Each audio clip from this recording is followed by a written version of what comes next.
It was just a portrait of a mother and her daughters, but look more closely at their hands. Dr. James Mitchell had spent 15 years studying photographic archives at the New York Historical Society, but he had never seen anything quite like this. The portrait arrived in a donation box from an estate sale in Brooklyn, dozens of glass plate negatives wrapped in yellowed newspaper from 1923. Most showed typical late 19th century scenes: stern-faced merchants, wedding parties, children in Sunday clothes. But one image stopped him cold. 3 women stared back through time. A mother, perhaps 40 years old, sat centered in an ornate wooden chair. Her daughters, who appeared to be in their late teens or early 20s, stood on either side. All 3 were African American, dressed in their finest clothes. High-collared dresses with intricate lacework, their hair styled with obvious care. The formal studio backdrop showed a painted garden scene, common for the era. What struck James wasn't the composition or the subject's dignified expressions. It was their hands. The mother's hands rested in her lap, fingers interlaced in an unusual pattern. Her right thumb crossed over her left, with her index and middle fingers extended while the others curled inward. The daughters each placed one hand on their mother's shoulders, their fingers arranged in similar, deliberate configurations. James had examined thousands of Victorian-era portraits. Subjects typically kept their hands still, folded naturally or resting on props. Photographers of that period demanded absolute stillness during the long exposure time. Every detail was intentional. These hand positions looked too specific, too purposeful to be coincidental. He lifted the magnifying glass, studying the negative more carefully. In the bottom right corner, barely visible, someone had etched tiny numbers into the glass. NY 1892-247. James couldn't shake the image from his mind. That evening, he returned to his apartment in the Upper West Side and spread his research materials across the dining table. He had photographed the glass negative with a high-resolution camera, and now the portrait filled his laptop screen in startling clarity. The detail was remarkable for 1892. He could see the texture of the fabric, the small brooch pinned to the mother's collar, even the subtle differences in the daughter's features. But it was the hands that held his attention. He zoomed in until each finger filled the frame. The positioning was unmistakable now. This wasn't random. The mother's right thumb crossed deliberately over her left, a gesture that required conscious effort to maintain during the exposure. Her extended fingers created a specific shape. The daughter's hands on her shoulders mirrored variations of the same theme, fingers bent at precise angles, thumbs positioned with clear intention. James had studied Civil War photography, Reconstruction-era documentation, and early 20th century social reform movements. He knew that activists and underground networks often used visual signals, specific poses, objects placed in photographs. Even the way people stood could convey hidden messages to those who knew how to read them. He opened his database of abolitionist and post-emancipation activist networks. The Underground Railroad had used quilts, songs, and symbols. But this was 1892, almost 30 years after the Emancipation Proclamation, 15 years after Reconstruction ended. What networks still needed secret codes? His phone buzzed. His colleague, Dr. Sarah Chen, a specialist in African American history, responded to his earlier text. "Free tomorrow morning? What did you find?" James typed back. "Something that might rewrite what we know about post-Reconstruction activism in New York. Bring your sources on property rights and documentation struggles."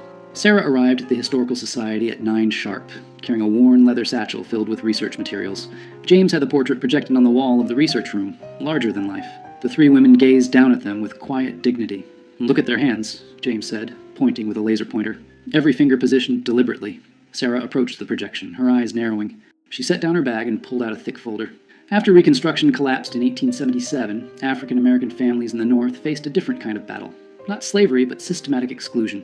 Property rights, inheritance, even proof of identity became weapons used against them. She spread documents across the table. Legal papers, city records, newspaper clippings from the 1880s and 1890s. New York wasn't the progressive haven people imagine. Black families struggled to maintain property ownership, establish businesses, prove legal marriages. Many had fled the South with nothing but their word. No birth certificates, no marriage licenses, no documentation. James picked up a yellowed newspaper from 1891. The headline read, "Property Dispute in Harlem? Family Claims Ownership Without Documentation." "Exactly," Sarah continued. "I've been researching mutual aid societies from this period. African American communities created networks to help each other navigate these systems. They pooled resources to hire lawyers, shared information about sympathetic officials, created their own verification systems when the official ones excluded them." "Secret networks," James said quietly. "Not secret in the sense of hidden," Sarah corrected. "Secret in the sense of parallel, operating alongside official systems, using methods that white authorities either didn't notice or didn't understand." James turned back to the portrait. "What if this isn't just a family photograph? What if it's documentation?" The etched numbers in the corner, NY 1892-247, proved to be the breakthrough. After 2 days of searching through city directories and business records, James found a reference. Studio 247 belonged to a photographer named Thomas Wright, who operated from a building on 8th Avenue between 1888 and 1896. The address still existed, though the building had been converted into apartments decades ago. James stood on the sidewalk, looking up at the brick facade, imagining it as it had been. Wright's studio would have been on the second floor, with large north-facing windows to capture the soft, even light preferred for portraits. Research into Wright himself revealed something unexpected. Thomas Wright was white, born in Massachusetts in 1851, trained as a photographer in Boston. He moved to New York in 1887 and established his studio in a neighborhood that was becoming increasingly diverse. Irish immigrants, Italian families, and a growing African-American community migrating from the South. But Wright's clientele was unusual for the era. While most white photographers either refused to photograph black clients or charged them significantly more, Wright's advertisements appeared in African-American newspapers. His studio welcomed all customers at equal rates. Sarah found an interview Wright gave to a small, progressive newspaper in 1894. He spoke about photography as a tool for dignity and documentation, arguing that every person deserved a quality portrait regardless of their background. Between the lines, James sensed something more, a quiet activism, a deliberate choice to serve a community that others excluded. He was an ally, Sarah said, reading over James's shoulder. And if these hand positions are codes, he would have been the one who helped create them, documented them, distributed them. James contacted Dr. Marcus Thompson, a cryptography historian at Columbia University who specialized in visual communication systems. Marcus arrived at the Historical Society that afternoon, his curiosity piqued by James's cryptic phone call. Victorian-era codes often seem impossibly complex to us now, Marcus explained, examining the portrait, but they were usually quite practical for their users. The key is understanding the context. Who needed to communicate, what information they needed to convey, and who they needed to hide it from. He photographed the hand positions from multiple angles, then opened his laptop and began creating digital tracings. And let's start with the assumption that each hand position represents something specific. Not letters, too complex for a photograph. More likely, categories, confirmations, statuses. Sarah pulled out her research on documentation struggles. What if it's about identity verification? These networks needed ways to confirm who people were, that they were legitimate members of the community, that they could be trusted with sensitive information. Marcus nodded slowly. Right. So the mother's hand position might indicate her role. Family head, network member, someone vouching for others. The daughter's positions could indicate their status, documented, undocumented, seeking assistance. They worked through the afternoon, comparing the portrait to other photographs James had found in the estate sale box. 3 more portraits showed similar hand positioning, always subtle, always deliberate. In one, a couple's intertwined fingers created a pattern. In another, a man's hand rested on a Bible with specific fingers extended. It's not just one code, Marcus said finally. It's a system. Multiple signals that could be combined to convey different meanings. Someone trained these families how to pose. Someone photographed them deliberately. And someone else, other network members, knew how to read these images. Sarah made the connection that broke everything open. While researching property rights cases in New York courts from the 1890s, she found a pattern. Dozens of African-American families successfully defended their property claims, obtained identity documents, or proved legal marriages, often with the same lawyer representing them. His name appeared again and again. Robert Hayes. Hayes had an office on West 34th Street. Court records showed he won an unusual number of cases for black clients during an era when such victories were rare. More significantly, he often submitted photographic evidence, portraits of families, documentation of their respectability, proof of their presence in the community. He was using Wright's photographs in court, James realized, not just as evidence of identity, but as verification of community standing. These families were photographed, their images were cataloged, and when they needed documentation, Hayes could present these portraits to judges. But there was more.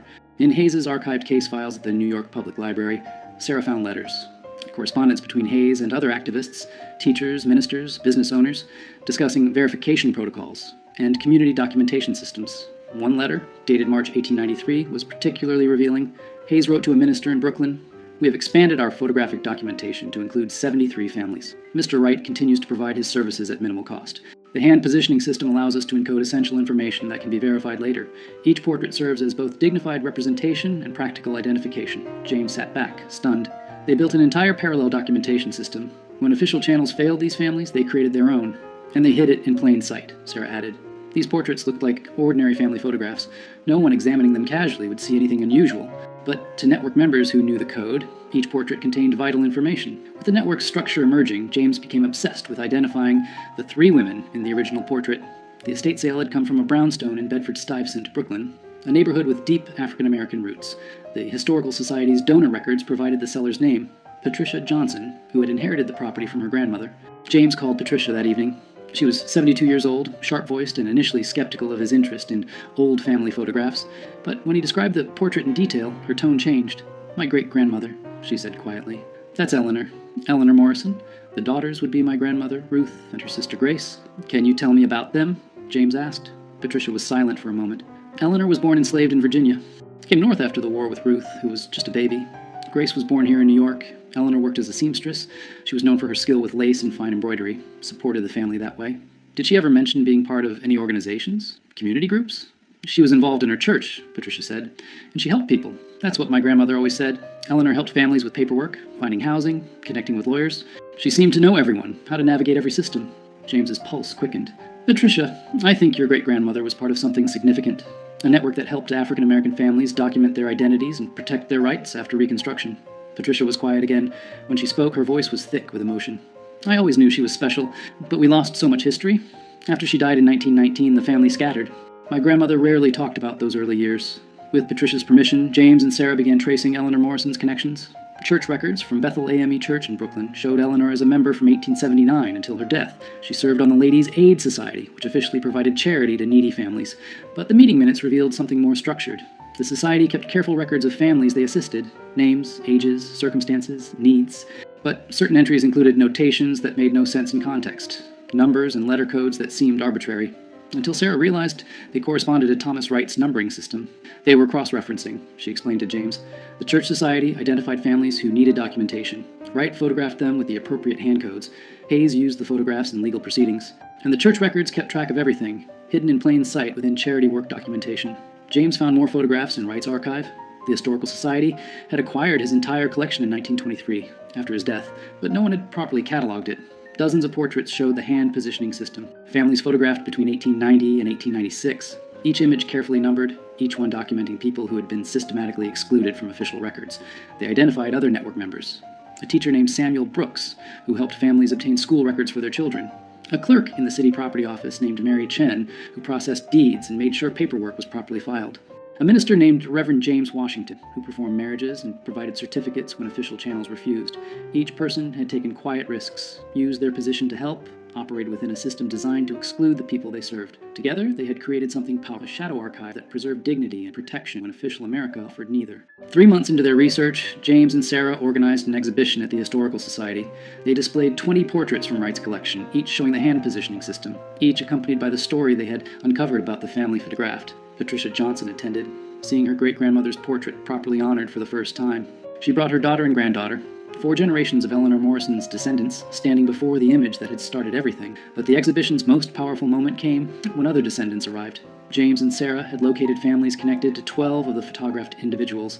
Each had pieces of the story, fragments of oral history, old letters, faded documents that suddenly made sense within the network's context. An elderly man named Thomas Hayes stood before a portrait of his great-grandfather, the lawyer Robert Hayes, photographed with his hands positioned in the same deliberate code. I always heard he helped people, Thomas said quietly, but I never knew the extent. Never knew he was part of something this organized. A woman named Grace Brooks examined a portrait of Samuel Brooks, the teacher. My family said he was arrested once, in 1895, for helping a family obtain false documents, but the charges were dropped. And looking at this now, I don't think the documents were false. I think he was helping people get the documentation they deserve, but were denied. The New York Times covered the exhibition. The article ran with the headline, "Hidden in Plain Sight, How Post-Reconstruction Activists Built a Secret Documentation Network." Within days, historians from across the country contacted James, sharing similar findings from their regions. Parallel networks in Philadelphia, Boston, Chicago, all operating during the same period, all using subtle codes and photographs to document and protect African-American families navigating hostile systems. 6 months after discovering the portrait, James stood in the Historical Society's conservation lab, carefully handling the glass plate negative. They had digitally restored dozens of Wright's photographs, each image now preserved and accessible to descendants and researchers. The mother and daughter's portrait had become iconic, reproduced in textbooks, featured in documentaries, displayed in museums. But for James, its power remained personal. He thought of Eleanor Morrison, born enslaved, who had built a life of dignity and purpose in New York, who had helped countless families navigate a system designed to exclude them, who had posed for this photograph with her daughters, their hands carefully positioned in a code that would preserve their place in history. Patricia Johnson had donated Eleanor's personal papers to the Historical Society, letters, a diary, business records from her seamstress work. In the diary, Eleanor wrote about the photograph. "Had our portrait made today. Mr. Wright is a kind man, understands what we are building. The girls were nervous, but I told them this picture will matter. Someday, people will see what we did here." She had been right. The photograph had mattered. It had preserved not just their images, but evidence of their resistance, their ingenuity, their refusal to be erased. Sarah had traced 63 families through the network, documenting how they had obtained property deeds, legal marriages, business licenses, and school records, fundamental rights that should have been automatic but required elaborate workarounds to achieve. The network had operated from approximately 1888 to 1897, helping hundreds of families before gradually dissolving as some activists died, others moved, and new systems emerged. Thomas Wright had died in 1923, his contribution largely forgotten. Robert Hayes had continued practicing law until 1910. Eleanor Morrison had lived to see her daughters married and established, her work continued by others. The network hadn't solved systemic injustice, but it had provided practical help to people who needed it desperately. James met regularly with descendants now, collecting oral histories, connecting families who shared this hidden heritage. The portrait had become more than historical evidence. It was a bridge between generations, proof that their ancestors had been resourceful, connected, and determined to create justice when official America denied it. He thought of Eleanor's hands, positioned deliberately in that Brooklyn studio in 1892, her fingers creating a code that would outlive her, that would carry her story across more than a century.